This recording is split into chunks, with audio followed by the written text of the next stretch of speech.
The distinct economic visions of the two candidates means the election results will have profound impacts on the country's development model. Our special correspondent Stephanie Kennedy reports on the potential economic and political consequences of these elections. Now, in these presidential elections here in Brazil for the year 2014, Brazilians are being presented with two different economic choices. There is the project of Aécio Neves, which is a return to neoliberalism. Now, the last time Brazil had a neoliberal government was in the 1990s, and during that period, unemployment rose, as did extreme poverty and the marginalization of the working class. Since the Workers' Party came into power, extreme poverty has been reduced and the middle class has grown, turning Brazil into the 7th largest economy in the world.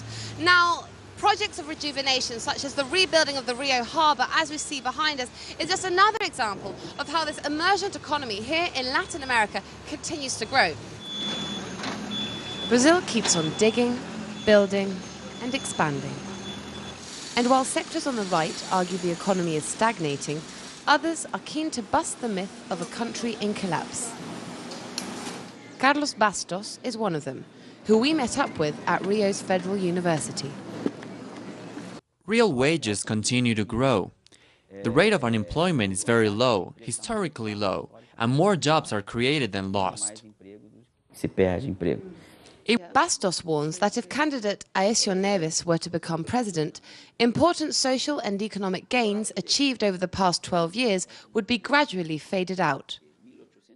It would lead to a fiscal adjustment and a more intense reduction in public spending. These kinds of policies will result in a rise of unemployment and a loss of jobs without strip workers of their power.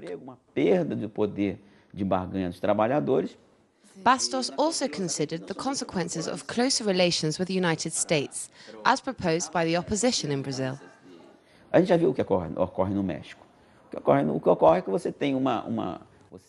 It would lead to a fiscal adjustment and a more intense reduction in public spending.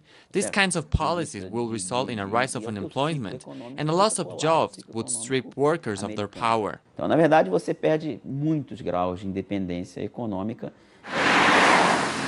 Under both Lula da Silva and Dilma Rousseff, Brazil played a leading role in blocs such as Mercosur and BRICS. Such is its power today that in 2016 it will be hosting the World Summer Olympics. Stephanie Kennedy, Telesur, Rio. And thanks to Stephanie.